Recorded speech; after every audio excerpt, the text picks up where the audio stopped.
हर खबर पर होगी आपकी पकड़। डाउनलोड कीजिए एबीपी लाइव ऐप। तो सीधी पश्चिम बंगाल की खबर पर इस वक्त हमारे साथ जुड़ रहे हैं केंद्रीय राज्य मंत्री बाबुल सुप्रियो साहब। जरा जानते हैं बाबुल सुप्रियो से कि जिस तरीके से कल प्रदर्शन को रोका बंगाल पुलिस ने, उस पर बंगाल पुलिस को आप ममता बनर्जी की पालतू पुलिस है, जानवर जैसी हरकत है, ये कहकर अपमान क्यों कर रहे हैं बंगाल पुलिस का? एक सेकेंड, मैंने जो भी लिखा है पालतू शब्द का मतलब क्या है ये आपके सामने डिक्शनरी है, देख लीजिए। उसका मतलब है द पेट, उसको इंग्लिश में बोलते हैं द पेट। ये ममता की बिल्कुल पेट पुलिस है। कल जो बर्ताव उन्होंने किया है, जब इंसान इस तरीके का बर्ताव करते हैं तो उनको हिंस्र जानवर के साथ ही तुलना की जाती है, लेकिन शायद जो पेट होता है, मेरे पास भी बहुत पेट है, शायद उनका भी अपमान हो अगर ममता दीदी ये आपको, ये पुलिस को अपनी नौकरी के डर दिखा के पनिशमेंट पुलिस पोस्टिंग दे के ये काम करवा रही है। नहीं, मैं तो ये समझना चाह रही हूँ कि ऐसा किया क्या पुलिस ने? आपको आपत्ति क्यों है पुलिस पर? ये बताइए ना दर्शकों को। आप दिखा तो रहे हैं, आपके चैनल पे दिखा रहे हैं, आप दिखाइए, उसी को दिखाइए, मुझे कुछ कहने की जरूरत ही नहीं है। When action speaks more than words, तो आप उसे दिखाइए ना, कैसे छत से बम को फेंका जा रहा है। आपने देखा है कि कैसे साउथ कलकत्ता के एक बहुत ही वरिष्ठ मैंने अभी बम को जो फेंका जा रहा है, जो आप कह रहे हैं हम दिखा रहे हैं, वो हम ये कहकर दिखा रहे हैं कि ये कैलाश विजयवर्गीय जी जो बीजेपी के नेता, उन्होंने ट्वीट किया है, हम उनका वीडियो है और उन्हीं के हवाले से चला रहे हैं। अब हमको ये नहीं पता है कि ये पुलिस बम फेंक रही है, हम ये नहीं कह रहे हैं। एक सेकंड, आप जब सवाल करेंगे तो मुझे पूरा जवाब देने दीजिए। या तो आप पिक्चर दिखा रहे हैं, मुझे कोई तकलीफ नहीं है, बीजेपी का बनाया हुआ डॉक्यूमेंट्री नहीं है। हाँ। आप इसे दिखाइए, इससे काम हो जाएगा, मेरे को कुछ कहने की जरूरत नहीं है। या तो आप सवाल करिए और मुझे पूरा जवाब देने। नहीं सर, मैं आपसे ये कह रही हूँ कि आप ये मत कहिए कि आप दिखा रहे हैं। हाँ। मैंने सुन लिया। आप लीगलिटी में मत जाइए, मैं भी लीगलिटी में नहीं जा रहा हूँ। अच्छा, आप दिखा रहे हैं कैलाश विजयवर्गीय का वीडियो, वो भी मैं देख रहा हूँ। कल मैं इसके बारे में ट्वीट किया हूँ, उसके फर्स्ट लाइन लिखा है कि the video can not be authenticated but this is something that's doing in the social media. ये मैंने भी ट्वीट किया है कि मैं इसको ऑथेंटिकेट नहीं कर सकता हूँ। अभी मैं आपको बता रहा हूँ कि हमारे साउथ कलकत्ता के जो बहुत ही वरिष्ठ बीजेपी के सभापति है, जो एक बुजुर्ग आदमी है, उसके सर को टारगेट करके किस तरीके से पुलिस लाठीचार्ज कर रही है, आपने देखा है ये बात? तो आप दिखाइए ना। कल कौन सा हम नवाज को जलाने जा रहे थे, हम कौन सा सेक्रेटरीट को जलाने जा रहे थे? ये वही ममता बनर्जी है जो एक टाइम में सीपीएम के खिलाफ यही इल्जाम लगाती थी। यही सीपीएम की पुलिस ने उनका सर फोड़ दिया था, उनकी जिंदगी में खतरे में थी। और हम पॉलिटिक्स में नहीं थे, लेकिन उसकी बहुत निंदा की थी। आज वही ममता बनर्जी। आपने बहुत अच्छा हुआ ये पहले ही कह दिया कि लीगैलिटी में हमें नहीं जाना चाहिए। तो हमको ये समझ लेना चाहिए और दर्शक को भी ये समझ लेना चाहिए कि बात यहाँ पर राजनीति की हो रही है। बाबुल सुप्रियो साहब हमारे साथ मौजूद हैं, लेकिन बाबुल सुप्रियो साहब, जब बात राजनीति की होगी, एक मिनट सर, मेरा भी सवाल सुन लीजिए ना, मेरा भी सवाल सुन लीजिए बाबुल सुप्रियो जी। फिर तो ये भी पूछा जाएगा कि ये तो पुलिस का ही नजरिया होता है सर, वो चाहे उत्तर प्रदेश की पुलिस हो। यहाँ पर आप कह रहे हैं कि आपके बुजुर्ग कार्यकर्ता के सिर पर लाठी मारी, हमने तो तस्वीरें भी निकलवा कर रखी हुई हैं, कैसे उत्तर प्रदेश में एक्सप्रेस वे पर, वहां पर तो यूपी पुलिस ने महिला कार्यकर्ताओं के कपड़े तक फाड़ दिए, महिला कार्यकर्ताओं के कपड़े तक फाड़ दिए। उसे कैसे देखेंगे? तो योगी जी ने क्या किया है उसके बारे में आप लोगों को मालूम नहीं है? योगी जी ने सारे पुलिस बड़े बड़े आला अधिकारियों को सस्पेंड किया है। आपको अगर आपको सवाल करना है और अगर कंपैरिजन दिखाना है, तो आप इसके पहले मुझे बोल रहे थे कि आपकी मीठी आवाज आ रही है, लेकिन आप कंफ्यूज्ड हैं। योगी जी ने जो आला अधिकारियों पर कार्रवाई की है सर, वो हाथरस में हुई है। मैं जो आपको बता रही हूँ, जो लाठीचार्ज हुआ और कपड़े फटे हैं, वो यहाँ ग्रेटर नोएडा में एक्सप्रेस वे पर हुआ है सर। वहां पर कोई कार्रवाई नहीं हुई है किसी पर। आप कंफ्यूज ना हो और आप दर्शक को भ्रमित ना करें, दो अलग मामले हैं। सुनिए, एक सेकंड सुनिए। आपका यहाँ पे जजमेंट सुनने के लिए मैं नहीं आया हूँ, आपको मेरी बात सुनने की अगर धीरज है तो सुनिए उसको। हाँ। पहली बात, आप लीगलिटी के लिए मत डरिए। मैंने क्या ट्वीट किया है, कैलाश विजयवर्गीय जी ने क्या ट्वीट किया है, हमें भी मालूम है। आप डर के मारे उसमें दिखा रहे हैं कि ये कैलाश विजयवर्गीय का ट्वीट दिखाया जा रहा है, क्योंकि आपको डर है कि ये आपके खिलाफ कोई केस ना कर दे। हम इसको जमीन पे झेल रहे हैं, तो आप दर्शक को गुमराह मत कीजिए। वहां पे आपकी नजर में ये डर हो सकता है, हमारी नजर में ये हमारी निष्पक्षता है सर। ये आपका नजरिया हो सकता है, मैं बस ये क्लियर कर रही हूँ आपको।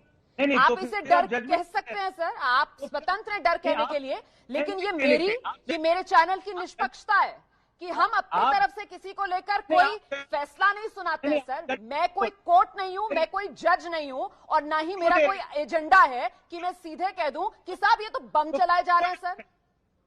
तो फिर क्यों जजमेंट दे रहे हैं आप? मैं तो आपको यही बोल रहा हूं, जिसने कपड़ा फाड़ी है वो गलत है। क्या एक गलत को साबित करने के लिए आपको दूसरा गलत का एग्जाम्पल लेना पड़ेगा? ये मीडिया का रोल है। मैं बोल रहा हूं कि जो आपने कह दिया, मैं तो यही चाह रही थी कि आप कहें खुलकर। आपने कहा कि जो हुआ यूपी में वो गलत हुआ, ठीक है, आपने अपनी बात रखी। हाँ।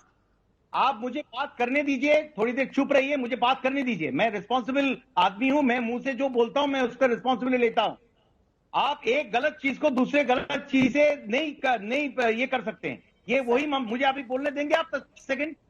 ये वही ममता बनर्जी है जो हथरस में अपने एमपी को भेजते हैं रेप विक्टिम के खिलाफ बोलने के लिए। डेरेक ओब्रायन वहां जाके क्या उखाड़ लेगी? वहां पे जो चीफ मिनिस्टर है उन्होंने सारे लोगों को सस्पेंड किया है, सीबीआई इन्वेस्टिगेशन दिया है, और यहाँ पे ममता बनर्जी पार्क स्ट्रीट में जब एक बहुत बड़ा रेप केस हुआ था, इनफेमस घटना हुई थी, और उनकी पुलिस ऑफिसर जो एक फीमेल आईपीएस ऑफिसर थे दमयंती सेन, उन्होंने कहा था कि ये असली है, ये रेप हुआ है यहाँ पे। और ममता दीदी उसके पहले ही इन्वेस्टिगेशन पे हावी होने के लिए कह दिया था कि ये एक ड्रामा है, एक छोटी घटना, एक साजानो घटना है बांग्ला में।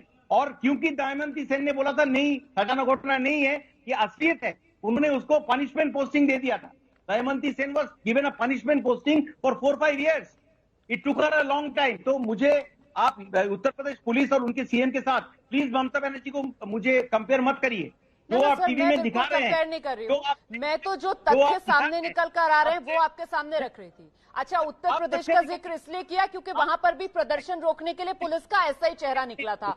आपने यहाँ पर ये कहा कि एक गलत दूसरे गलत को सही नहीं कर सकता है, ये बात अभी आपने कही है ना सर। आपकी बात को पूरा सम्मान देते हुए सर, आपकी बात को पूरा सम्मान देते हुए मैं तो सर ये भी नहीं कह रही कि उत्तर प्रदेश में जो हुआ वो गलत है सर। मैं तो ये भी नहीं कह रही हूँ, ये भी आप ही ने कहा है कि उत्तर प्रदेश में जो हुआ वो गलत हुआ, एक गलत दूसरे गलत को सही नहीं कर सकता है। मैं तो आगे ये बात कर रही हूँ आपसे, क्योंकि आपने खुद ही कहा लीगैलिटी में मत जाइए। मैं तो आपसे कह रही हूँ सर कि ये तो इस देश के अंदर हुआ है भाई, प्रदर्शनकारियों और पुलिस की लाठियों में तो चोली दामन का साथ रहा है। तो मतलब ये पूरा माहौल जो है वो चुनाव को लेकर गरमाया जा रहा है, ये आरोप लगेंगे आप पे सर, इसलिए सवाल बिल्कुल नहीं, नहीं बिल्कुल नहीं। आप मुझे बोलने का मौका देंगे तब ना बोलूंगा। आपने मुझे पूरा खत्म करने का मौका दीजिए ना, इसलिए आप इसको चुनाव के साथ जोड़ रहे हैं। ये ममता दीदी जो कर रही है ये चुनाव के साथ इसका रिलेशन है। बंगाल में चुनाव अगले साल अप्रैल में है, और एक ऑपोजिशन अगर एक पीसफुल मार्च निकाले जिसके नेतृत्व कर रहे हैं हमारे नेशनल लेवल के कैलाश विजयवर्गीय जी, बड़े बड़े नेता अरविंद मेनन जी, इधर स्टेट प्रेसिडेंट दिलीप घोष जी, मैं खुद उस मिছিল में था, मैं पहुंच नहीं पाया हूं, जिस तरीके से चारों तरफ से घेर लिया था। तो ऑपोजिशन का एक पीसफुल मार्च करने का हक नहीं है डेमोक्रेटिक कंट्री में? क्यों, क्या जरूरत थी उनको? हमको क्यों रायट वैन लगाया उन्होंने रास्ते में? किसने प्रोवोक किया लोगों के ऊपर लाठीचार्ज करके? क्यों वाटर कैनन में ब्लू कलर का सोल्यूशन था? चीफ सेक्रेटरी जो है, आप इतनी पैशनेटली अपनी बातें रख रहे हैं सर, और मुझे लगता है दर्शकों को, बिल्कुल दर्शकों को बहुत अच्छा लग रहा है जिस साफगोई के साथ आप अपनी बात रख रहे हैं। लेकिन मैं बस ये समझना चाह रही थी सर कि अगर विपक्ष में और सत्ता में रहते हुए बीजेपी के अलग अलग मापदंड होंगे, है ना सर। जहां बीजेपी सत्ता में है वहां पर बीजेपी अलग मापदंड अपनाएगी, वहां बीजेपी कोरोना का हवाला देगी, और जहां बीजेपी विपक्ष में है वहां बीजेपी अपने विपक्ष के तौर पर प्रदर्शन करने के अधिकार गिनाएगी। तो सर लोगों के मन में यह सवाल आएगा कि बीजेपी राजनीति कर रही है, और क्योंकि बंगाल में चुनाव है, अभी आपने खुद ही बताया कैसे अगले साल चुनाव होने हैं, तो फिर उसके लिए जमीन तैयार की जा रही है। इस पर जवाब दे दीजिए। आपको मैं बता रहा हूं क्यों आप यहाँ पे एक पर्टिकुलर माइंडसेट बना के बैठे हैं। मैं वो एजेंडा वगैरह शब्द यूज नहीं करता हूं। मैं आप यहाँ पे एक पर्टिकुलर माइंडसेट बना के बैठे हुए हैं, आप लोगों को भ्रमित कर रहे हैं। मैं जो बोल रहा हूँ वो बहुत लाउड एंड क्लियर है। मेरे अपने लड़के में 400, सुन लीजिए मेरी बात, आपने सवाल कर दिया है, बहुत बड़ा इल्जाम लगा दिया, मुझे जवाब देने दीजिए। अगर नहीं देना है तो आप तथ्य दिखाइए, वीडियो दिखाइए, उसी से हमारा काम हो जाएगा। मुझे बात नहीं करनी है। मैं आपको फिर से हाथ जोड़ के बोलता हूँ, और लोगों को भी ये बोल रहा हूं कि मुझे मेरे भाषण सुनने की कोई जरूरत नहीं है। आप तस्वीर देखिए, आपको मैं आसनसोल से 40 बस लेके निकला हूं। डानकुनी प्लाजा में उनको इतनी बुरी तरीके से मारा गया कि मैं कलकत्ता की तरफ आया, उस 40 बस में से 30 बस को आसनसोल वापस करके और उसमें कई इंज्योर्ड लड़कों को लेके गया है। उसमें हमारा जो लड़के हैं उनके सर फोड़ दिए गए हैं। क्या मैं बता रहा हूं कि जब ऑपोजिशन एक पीसफुल प्रोटेस्ट मार्च कर रहा है, which is being led by national leaders, what is the need for creating 4 layer का बैरिकेड बनाना, रैफ पुलिस उतारना, और जो कल वाटर कैनन यूज किया गया है पूरी दुनिया में, वाटर कैनन में मुझे बताया कहां पे इतना डार्क ब्लू कलर, कौन सा डाई मिलाई थी ममता बनर्जी ने? हमारे राजू मुखर्जी जो है वो स्टेट जनरल सेक्रेटरी है, वाइस प्रेसिडेंट है, किस बुरी तरीके से उनके ऊपर वाटर कैनन लगाया और ब्लू कलर की वजह से उनकी तबीयत खराब होगी, अपोलो हॉस्पिटल में भर्ती है।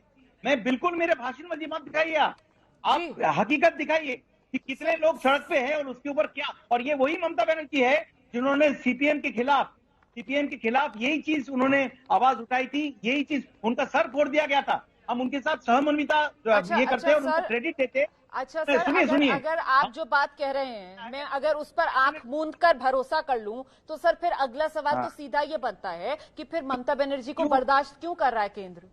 एक ऐसी तानाशाह को क्यों बर्दाश्त कर रहे हैं आप जिसने प्रदेश के अंदर कानून व्यवस्था की मजाक बनाकर रख दी है? क्यों उन पर केंद्र कार्रवाई नहीं करता है सर? बर्खास्त करने का अधिकार तो है।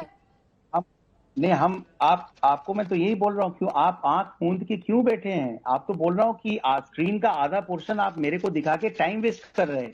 फुल स्क्रीन में दिखाइए बंगाल की पुलिस क्या कर रही है, फुल स्क्रीन दिखाइए, कोई तथ्य दिखाइए।